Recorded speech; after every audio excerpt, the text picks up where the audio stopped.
Hey gang, it's part two of my 9 month post-op update from gastric bypass RNY.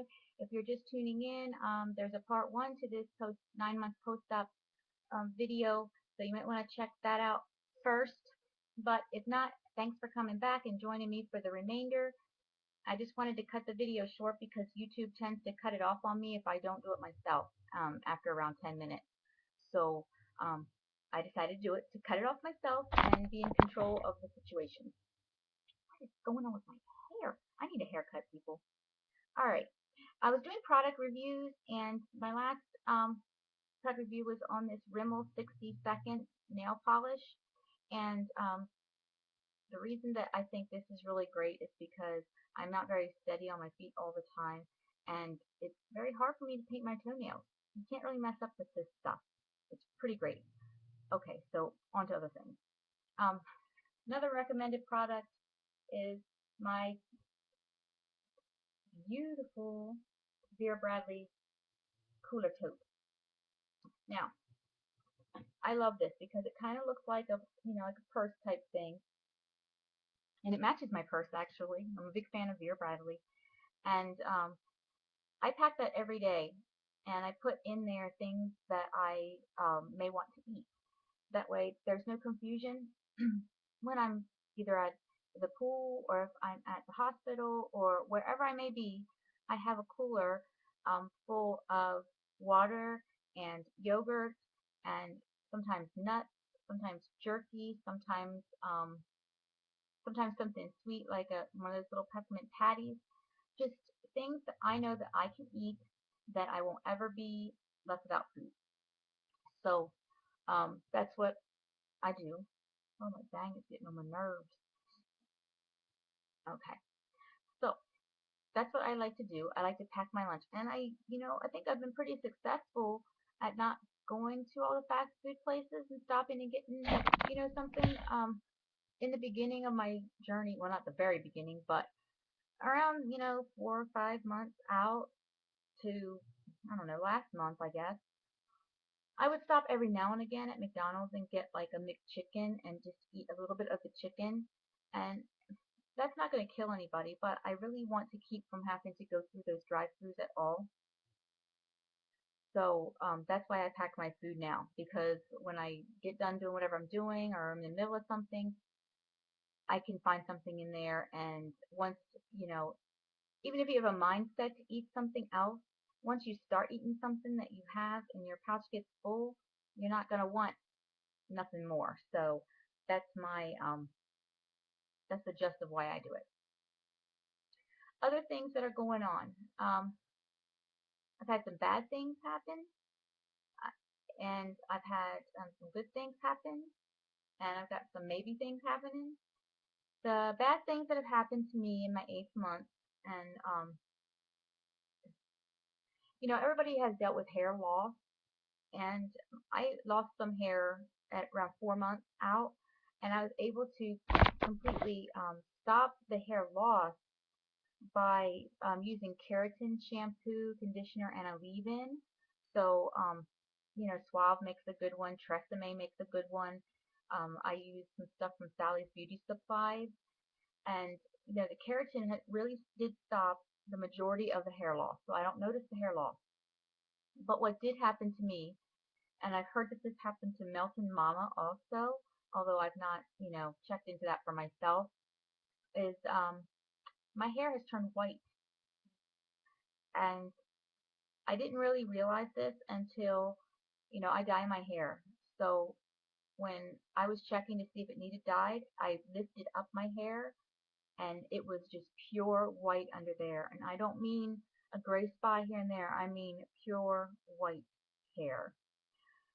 So the hair has turned white, and this is actually something that's maybe hereditary, just stress on the body, because my grandmother's hair turned white overnight when she was 25 and she gave birth to my mother. So either way, my system was rattled, and that's what it did. And so I will be sure to always have my hair dyed prior to when it needs it, because I don't want any white roots coming out. So yeah, that's been something to deal with. Um, Good things are, my moods are beginning to stabilize for the most part. Taking the new hormones from my doctor has really helped my outbursts and my tantrums and those things that were happening um, during last month.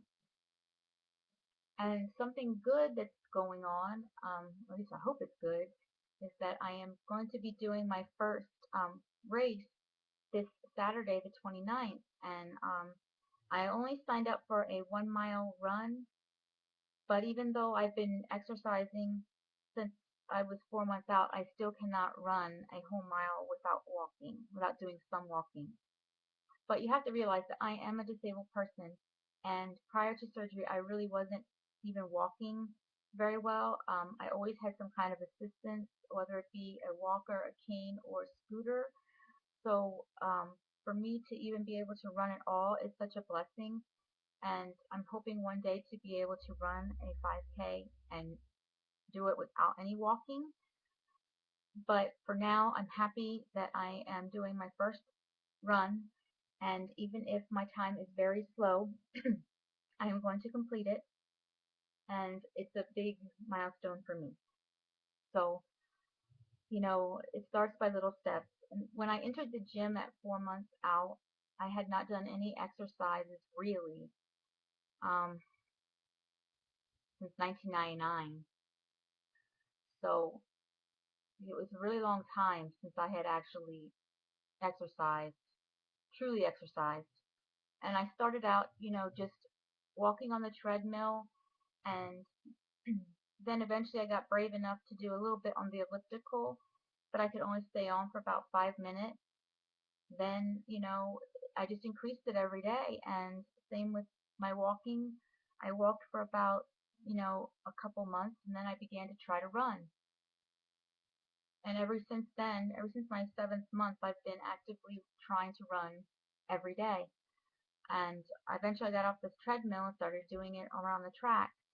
And it's a little bit harder around the track than it is on the treadmill. But yeah, so I'm seriously working on that every day. When I go to the gym, I run, and then I go down to the pool and stretch out and do water exercises. And I mean, I go at it pretty vigorously. So, I do try to exercise 7 days a week, but with preparing for this run, I have really wiped myself out and done a lot, and my back has been paying the price.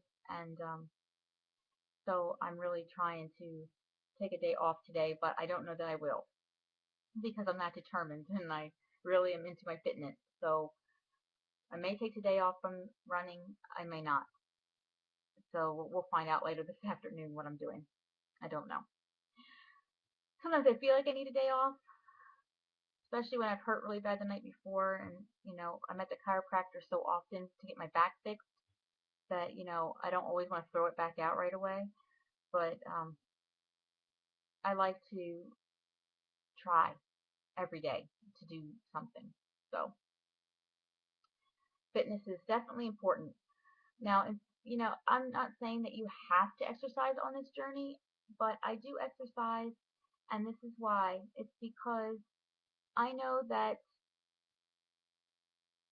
my body's not going to distinguish between fat and muscle.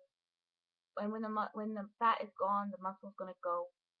And if I'm not actively working on it, I don't want to be where I can't walk. I don't want to be where I can't run. I don't want to be meek and weak. I want to be stronger, be able to carry my body, no matter how big or small it is. And one good reason for exercise is just because we couldn't do it before. I mean, anything that I couldn't do before, I'm kind of interested in. So even if it hurts, and exercise does hurt me, I just want to let you know that every day I'm in excruciating pain, and I do have to take pain medicine, and I do have to go to the chiropractor 2 to 3 times a week, and I am in terrible pain, but I do it because my body needs it, and that's that. So, okay, my new goal 120. I've got 12 pounds to go, and yeah, that's basically it for my post-op month 8 to 9 update. I'm 9 months out today, and thank you for tuning in. And today, Buffy Rue is getting her surgery, and I hope that's going really well. So Buffy, Ruby, I love you, and thanks everybody for tuning in, subscribing, and watching me. I appreciate it. Love y'all. Bye.